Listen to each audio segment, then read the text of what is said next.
आशीष मांगे। जय हे, जय हे, जय जय जय जय हे।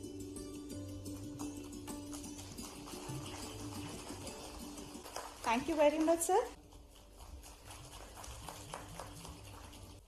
विधि विशेषज्ञों की इस अंतर्राष्ट्रीय संगोष्ठी में इस अवसर पर उपस्थित सभी समस्त देवियों सज्जनों,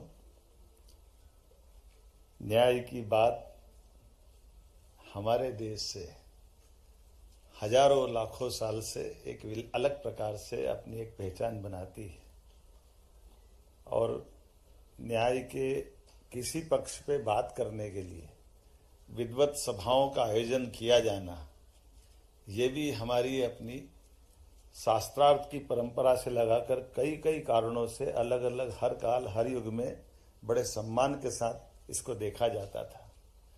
और उसमें चार चांद तब लग जाते हैं कि जब विक्रमादित्य का राज्य वाला कोई मध्य प्रदेश जैसा राज्य हो, जहां न्याय की परंपरा 2000 साल पहले भी उस काल को आज भी गौरवान्वित करती दिखाई देती है। वो अद्भुत काल है जब हम अपने न्याय से, न्याय सिद्धांतों से, न्याय दृष्टांतों से, न्याय परंपरा से अपने आप को कहीं हम हरिश्चंद्र के समान उस काल तक भी पहुंचा देते हैं जब हम अपने किसी पक्षी को न्याय दिलाने के कारण से अपने मांस का भाग देकर भी मन में संतोष का भाव लाते हैं। ऐसे आज के इस बदलते दौर में, लेकिन सच में हमारे आपके माध्यम से ये बीता समय आज ये संगोष्ठी के आधार पर यूरोप के, डेनमार्क के विधि विशेषज्ञों के साथ हमारी उस गौरवशाली परंपरा में मैं तो एक और कारण से उज्जैन से भी जुड़ता हूँ।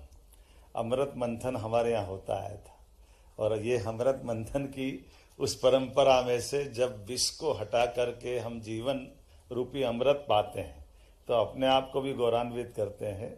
आज के इस बदलते दौर में हम सब वहाँ खड़े हैं जहाँ की वास्तव में आवश्यकता है और कैसा समय बदला है।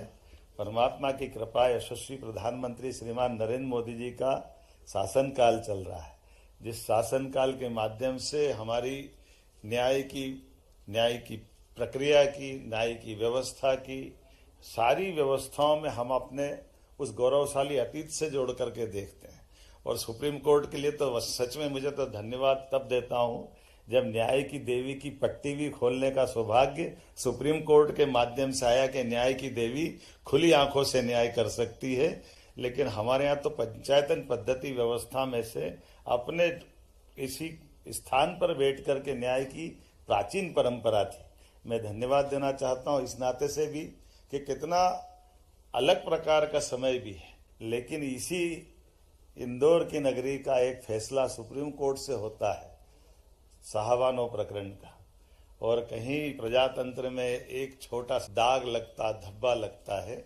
हमारी अपनी आंखों के सामने सुप्रीम कोर्ट के उस निर्णय को पुनर्परिभाषित करते हुए यशस्वी प्रधानमंत्री ने सुप्रीम कोर्ट की महत्ता बढ़ाई।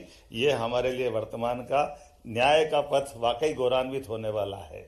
और एक और बात, जिस विषय को लेकर के समाज के अंदर अलग अलग प्रकार की धाराएं बहती थी और एक विषय, ज्वलंत विषय को टालने की जो परंपरा थी, उस टालने की परंपरा के बजाय सीना ठोक करके फैसला देना और दिए गए फैसले को लागू कराना और लागू करा करके दुनिया के अंदर भारत के प्रजातंत्र का मान बढ़ाना, अयोध्या जैसा फैसला भी करके सुप्रीम कोर्ट ने करके दिखाया। हम सबका सौभाग्य है। मैं बधाई देना चाहता हूं इस दायस को। जब हम संगोष्ठी की बात करते हैं तो हमको कमोवेश इन सारी तरफ से अपनी सारी बातों को विचार करते हुए इस विचार यात्रा को आगे बढ़ाने का मौका मिलता है।